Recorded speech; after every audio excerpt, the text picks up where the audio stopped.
तो जिस समय खेती किसानी सबसे संकट और घाटे का काम मानी जा रही है, उस समय झारखंड के एक शख्स ने मल्टीनेशनल कंपनी की नौकरी छोड़कर गांव में खेती करने की राह चुनी।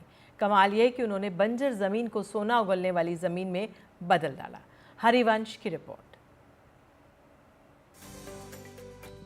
चतरा के सिमरिया प्रखंड के सोहर कला में लहलहा रहे इन वृक्षों को देखिए।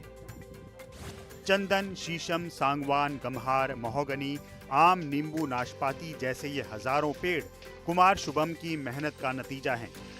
साल 2012 में अपने गांव की 7.5 एकड़ जमीन में उन्होंने ये प्रयोग किया जो बेहद कामयाब रहा है। शुभम किसानी का मतलब अपने ढंग से समझाते हैं। किसान शब्द बना है वो की और शान से जुड़ा हुआ है। की मतलब होता है क्रिया और शान मतलब होता है जिसमें आपको शान शौकत मिले, सम्मान मिले। तो ये एक सम्मानित काम है।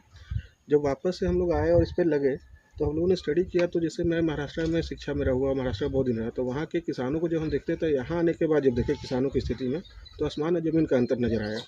तो उसी मॉडल को देखते हुए, वर्तमान आधुनिक को देखते हुए किसान बनने का प्रयास कर रहे हैं। शुभम ने पहले बीटेक किया, फिर एमबीए और फिर बरसों तक मल्टीनेशनल कंपनी में लाखों के पैकेज पर नौकरी करते रहे।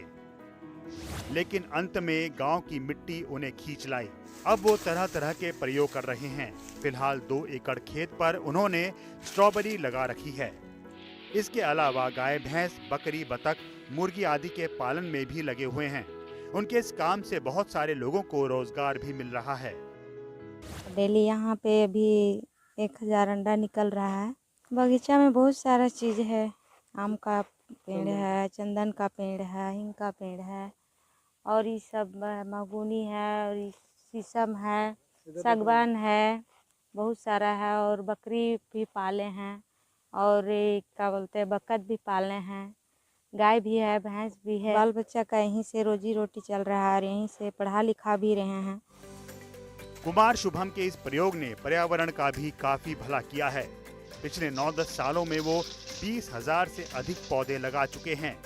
इस लहलहाते जंगल से माहौल जैसे बदल गया है। तो शुभम की कहानी एक मिसाल है, जड़ों की ओर लौटने की, जीवन का मोल समझने की और बदलाव का चेहरा बनने की।